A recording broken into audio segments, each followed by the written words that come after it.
They don't want to reform ICE. They want to kill ICE. This is all about defunding ICE.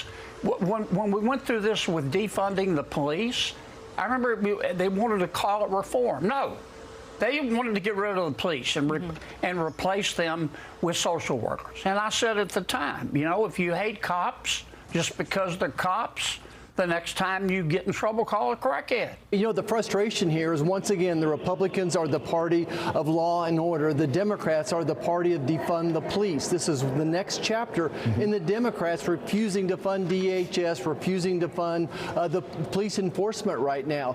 That's Senators John Kennedy and Roger Marshall on the Democrats' new push to defund ICE. It's same as defund police.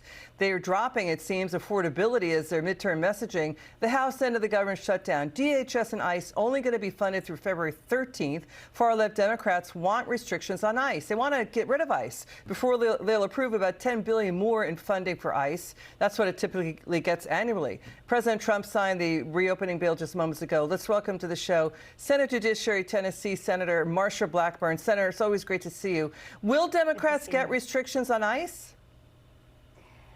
You know, one of the things they're forgetting is we funded ICE in the big, beautiful bill. They're funded for the next 5 years. And they're wanting to start with some kind of restrictions. Well, body cameras, that was in the bill they voted against this past week. That was in the appropriations bill for DHS.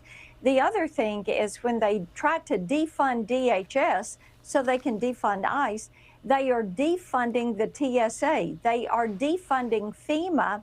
And we have a terrible storm that has come across this country. We have people who have been without power for the last 10 days. And you have the Democrats that want to pull funds from FEMA when they're out there in the field trying to help get power restored and roads repaired and people back to their homes and their jobs. You know, your point's well taken. The voters are speaking out, Senator. New results from this left-leaning pollster Signal. 6 out of 10 midterm voters, 58%, they are against defunding ICE. They're saying fund ICE. 61% support deporting illegals. 64% of swing voters, 59% of independents say deport illegal aliens. So it seems like the far-left Democrats in Congress are out of step with the American people. You can't just get rid of ICE, just like you can't get rid of a tax collector. You're always going to need an enforcement agency like ICE. That is correct. And the Democrats thought that the situation in Minneapolis was going to turn things their way. It was a tragic situation, but ICE was out doing their job. Local law enforcement was not cooperating with ICE. ICE is there to remove criminal, illegal aliens. The American people, as you said, by a vast majority, want these criminal, illegal aliens out of their communities. They want their communities to be safe. They want these illegal aliens who are coming in and taking jobs that neighbors and friends have had.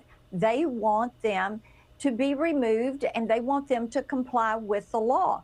And they're on the wrong side of, as you stated, the vast majority of the voters who are saying, fund ICE, get these criminals out of our communities and out of the country, and let's make certain that we restore the rule of law. Senator Marsha Blackburn from Senate Judiciary, thank you so very much for being with us tonight. It's always great to have you on. Happy we to appreciate join you. it.